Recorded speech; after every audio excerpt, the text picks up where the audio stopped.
Ralph Waldo Emerson once said, "To be yourself in a world that is constantly trying to make you something else is the greatest accomplishment." For instance, look at these clips. Normalizing this is a sign of a sickening society with some deep underlying psychological problems. These individuals definitely need psychological help.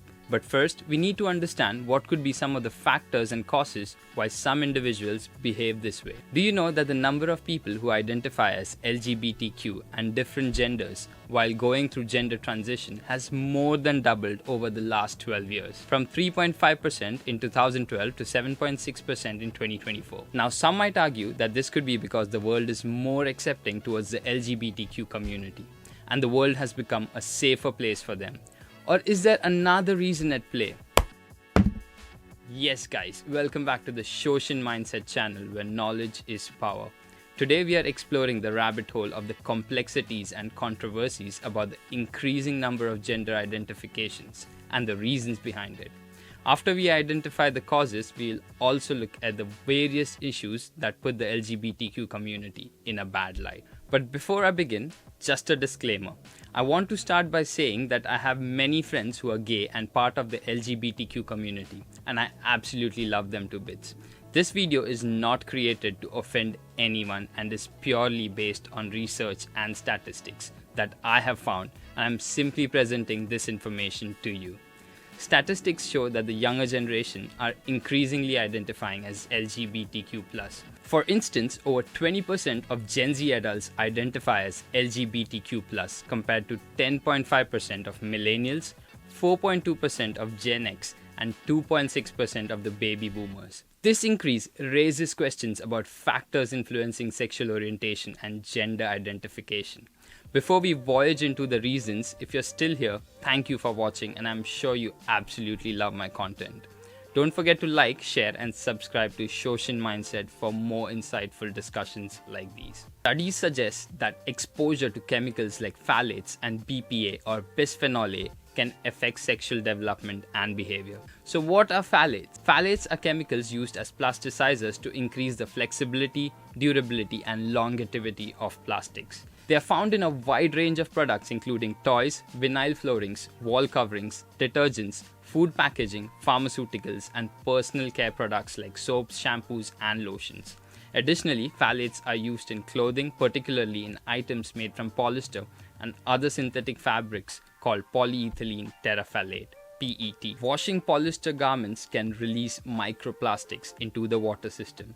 International Journal of Molecular Sciences in 2019, which studied the effects of dioxins on perinatal exposure to dioxins, noting shift towards more traditionally masculine behaviors in exposed girls. Research at University of Rochester Medical Center in 2005 shows that exposure to these chemicals can lead to small genitalia in male offsprings.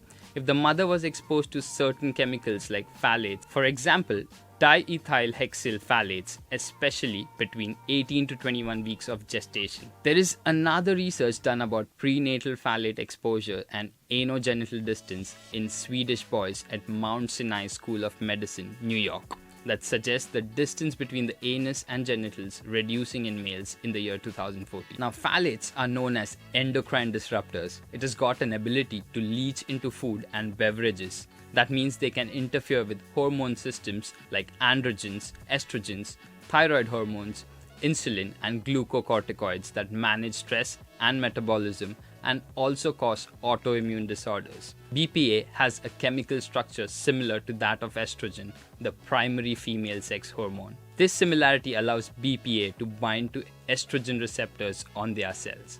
When BPA binds to these receptors, it can either mimic the action of estrogen or block the hormone from binding properly. This can lead to abnormal signaling within the cells.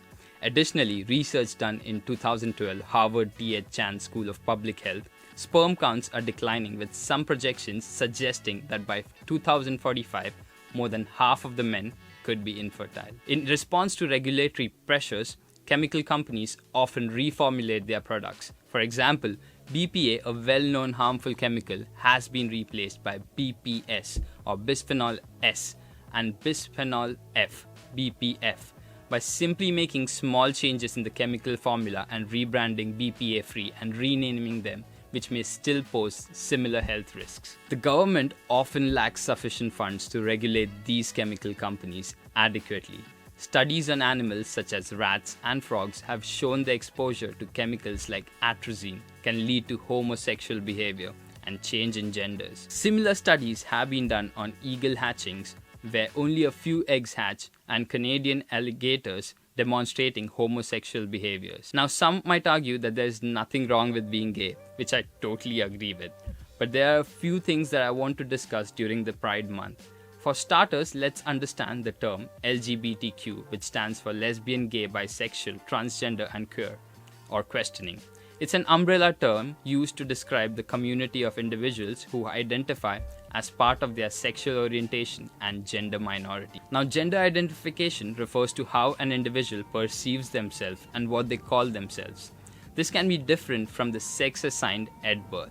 This can be cisgender, transgender, non-binary, genderqueer, gender fluid, and agender. People around the world identify with many different genders.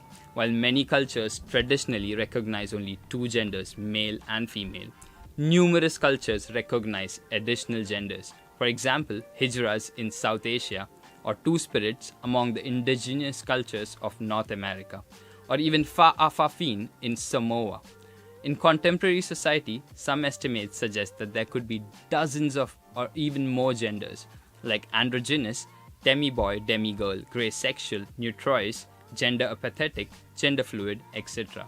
Yes, some people identify in unconventional ways, including as animals which have subtypes. Now, these subtypes are otherkin, people who identify as non-human entities, often mythical creatures like elves, dragons, or fairies.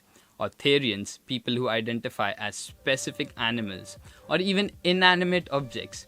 Identifying as objects like a Tesco basket or a plastic bag is rare and often part of specific subcultures, and I personally don't get that. While I respect the idea of celebrating individuality, peace, and love on which this community is built on, there are aspects that raise some concerns for me.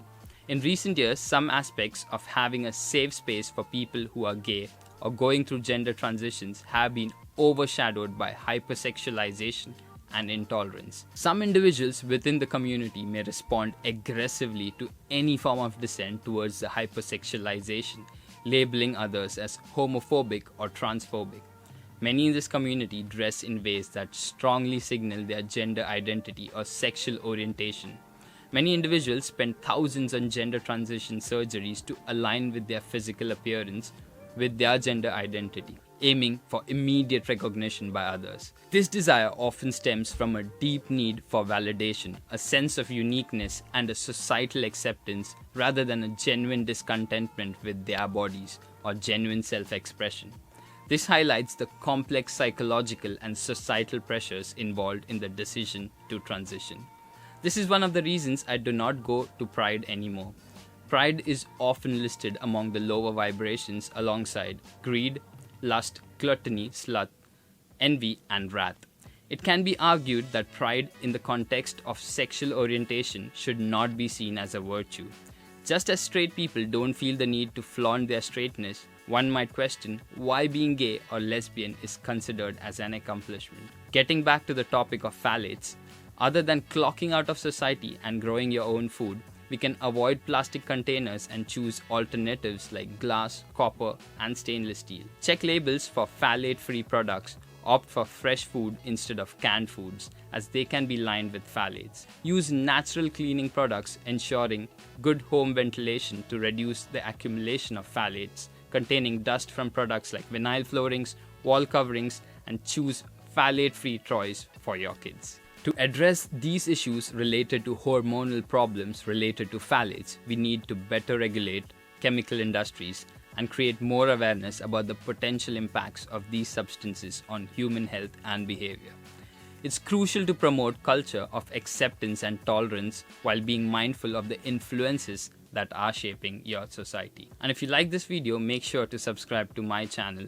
Until next time, stay curious and keep researching. Adios.